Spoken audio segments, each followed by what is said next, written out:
மகிமை உண்டாக ஜீவ வார்த்தையில் வேரூன்றுவோம்.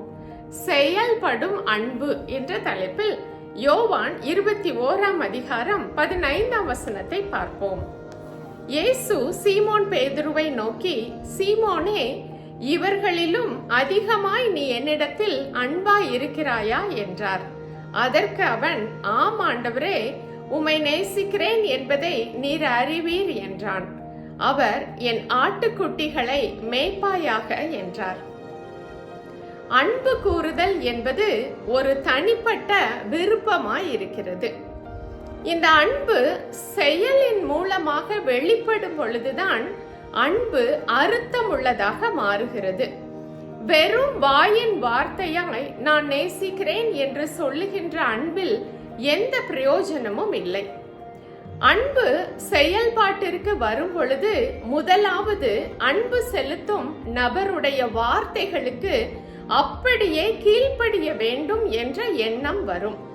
இரண்டாவதாக, அதிகமாக அன்பு செலுத்தும் நபர் மீது அதிகமான நம்பிக்கை வரும். மூன்றாவதாக, அந்த நம்பிக்கையின் பிரதிபலிப்பு தான் மிகுந்த உயர்ந்த பொறுப்புகளை அவர்களிடத்திலே கொடுக்க தூண்டும்.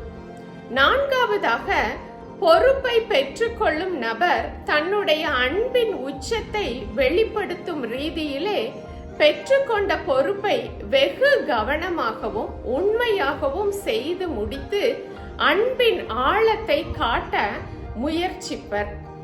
இவ்வாறு அன்பு செயல்பாட்டிற்கு வரும் பொழுதுதான் அது நாளுக்கு நாள் அந்த அன்பு வளர்ந்து ஆற்றலுடையதாக மாறுகிறது.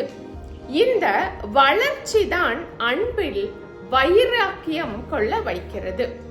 இயேசு கிறிஸ்து பிதாவின் மீது வைத்திருந்த தம்முடைய அன்பை செயலின் வடிவமாக்கினதினால்தான் அவருடைய வார்த்தைகளுக்கு அப்படியே கீழ்ப்படிந்து உச்சக்கட்ட நம்பிக்கையை ரட்சிப்பின் திட்டத்தின் மூலமாக அவற்றை பெற்றுக்கொண்டு அதை வெகு ஜாக்கிரதையாக நிறைவேற்றி முடித்தார். தன்னுடைய அன்பின் உச்சத்தை இவ்வாறு இயேசு கிறிஸ்து வெளிப்படுத்தினார். பிதாவாகிய தேவனும் தன்னுடைய அன்பை செயல்பாட்டில் காட்டினதினால்தான் 3ஆம் நாளிலே இயேசு கிறிஸ்துவை அவர் உயிரோடு எழுப்பினார். பிதாவாகிய தேவனும் குமாரனாகிய கிறிஸ்துவும் பரிசுத்த ஆவியானவரும் மூவருமாக இணைந்து ஒவ்வொருவர் மீதும் வைத்திருக்கிற தங்களுடைய அன்பை செயல்பாட்டில் காட்டுவதனால்தான் நாம் இன்று ஜீவித்துக் கொண்டு இருக்கிறோம். தேவன் அன்பாக இருக்கிறார் என்பதை நம்முடைய வாழ்க்கையிலே ஒவ்வொரு அசைவிலும் நாம் உணர்ந்து கொள்ள முடிகிறது.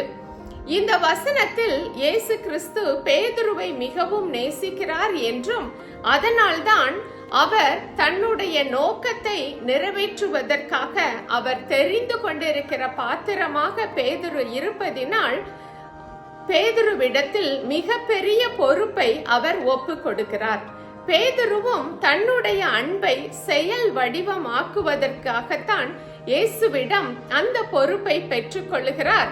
3 முறை இயேசு பேதுருவை பார்த்து, நீ என்னை நேசிக்கிறாயா என்று கேட்கின்றார். பேதுருவும் தன்னுடைய அன்பை வெளிப்படுத்தும் ரீதியிலே அவருடைய வார்த்தைகளுக்கு அப்படியே கீழ்ப்படிந்து மிகுந்த உயர்ந்த பொறுப்பை இயேசுவிடமிருந்து பெற்றுக்கொண்டு அவற்றை மிக ஜாக்கிரதையாக, நேர்த்தியாக, உண்மையாக, மிகுந்த அர்ப்பணிப்போடு செயல்படுத்தினதின் வெளிப்பாடுதான் இன்று புறஜாதிகளாகிய நாம் ஆவிக்குரிய இஸ்ரவேலராக பிள்ளைகள் என்ற அதிகாரத்தோடு நம்மால் வாழ முடிகிறது.